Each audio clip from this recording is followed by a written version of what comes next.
Good morning. This is a special coverage of the coronavirus crisis using the combined forces of News 5 and Signal TV's One News, Radio 5, and One PH.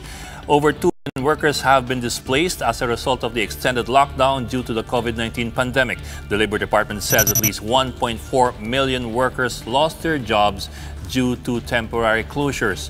Some 600,000 employees, meanwhile, saw reduced income due to less working days and forced leaves. The number of displaced workers was highest in the National Capital Region, followed by Central Luzon and the Davao Region. DOLE says most of these establishments have sought assistance for their workers. Over 230,000 overseas workers, meanwhile, are also seeking cash aid from the government.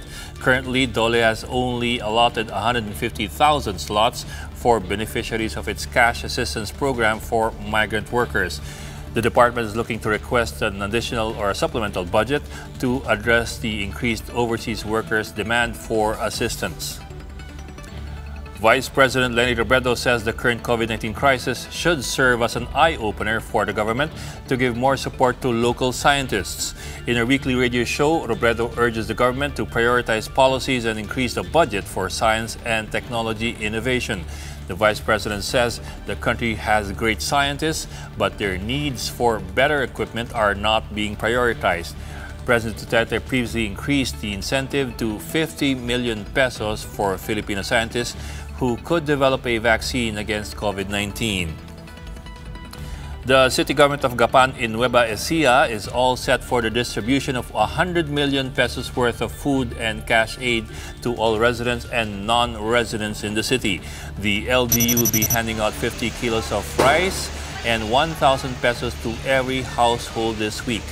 Earlier this month, local officials have also distributed cash aid to affected tricycle, jeepney, and bus drivers as well as dispatchers. Currently, Nueva Ecija has had 50 confirmed cases of the coronavirus disease, according to the DOH COVID-19 tracker. The UK's Prime Minister Boris Johnson is expected to go back to work today after recovering from COVID-19. It took the 55-year-old state leader 2 weeks to recover from the disease, in which he spent 3 nights in the intensive care unit. Johnson is expected to announce plans on easing the country's lockdown schedule within the week. The UK now has around 150,000 confirmed cases of the coronavirus disease, with deaths now at 20,000. And it looks like dogs are not just man's best friend. They can also be frontliners in the COVID-19 crisis. A dog named Chichi was named as Manila's first animal frontliner. According to its owner, Jake Ryan Ramos, Chichi has been eagerly helping authorities in Barangay 379 in patrolling the area against quarantine violators. For his hard work, barangay officials issued Chichi a Barangay Dog Frontliners ID.